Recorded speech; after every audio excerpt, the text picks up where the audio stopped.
Hey, what's going on, everybody? Good morning. So today I want to talk to you about something that seems to be coming up in a lot of my messages that I'm replying to this morning. And as you can see, I'm on my morning walk. And that's part of one of the things I'm going to talk to you about today. And the topic of today is how to get started with weight loss in the short term so that you don't affect the long term. And I think so many people, when they're first starting off with like a weight loss quest, they do whatever they can to make like a short-term sacrifice because they want to see results on the scale. But then as they start to implement the better habits and healthy tactics and stuff, what they end up doing is shutting down their metabolism. And the only option they have is to go harder or not. Does that make sense? Like the whole idea is, good morning guys, the whole idea is to like keep it as a progressive like track and keep pushing with it. Oh my God, no way, hold on. So when you're going with this stuff, you got to make sure that you're like progressively getting better and better and better. And like, if you don't get better and better, what happens is you start to set like this expectation of like, well, this is what I was doing. This is the only way I can get there.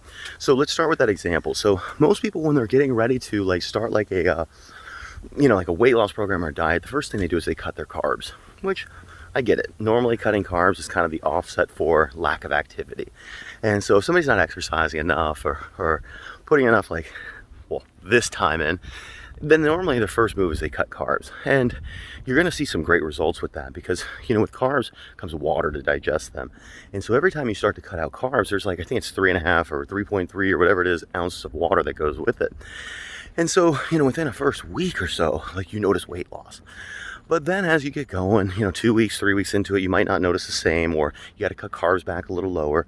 But then eventually you start doing like the exercise portion of it. And when you start exercising with no carbs in your body, you get to the point, you as well, man, you start getting to the point to where you hit like the empty tank. And so what happens is like, you don't have enough fuel for your workouts.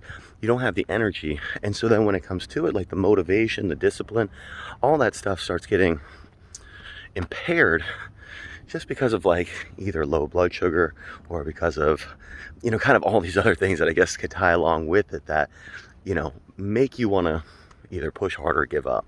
And for most people, if they don't see results in that second, third, fourth, fifth week, they give up.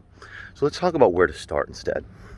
So the biggest thing is there's kind of three main components that fuel your body: your cardiovascular system, your respiratory system, and your muscular system. And so if we can start to support the three of those things from the very beginning, that's actually like creating a foundation.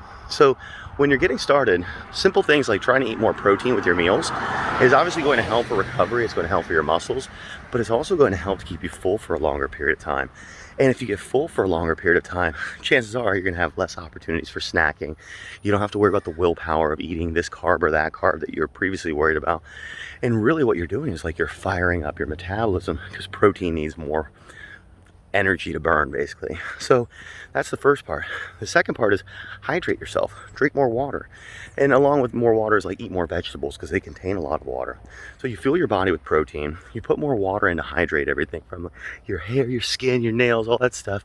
But then also all your organs and all your living things in your body need water to stay hydrated. So between that and the vegetables, like now you're staying full, now you're supplying the body with what it needs. Your fiber is great for your digestive system, and you have all these kind of things and pieces working together. And the last component is the cardiovascular point.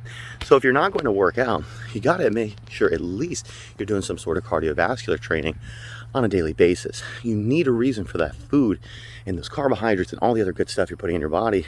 You need a reason for them to digest, and you don't want it to forget what the reason is of what it's doing. So daily activity, believe it or not, is more important than 3 workouts, 4 workouts a week or whatever, because daily activity is going to lead to longer term results because your body's now metabolizing and processing food on a regular basis. So when you're getting started, don't make the mistake that most people make.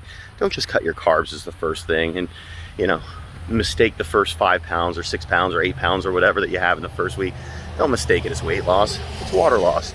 And I'm not saying low carbs is bad, but don't do it because you don't know any other way. That's the wrong way. Increase your protein, increase your water, start moving more.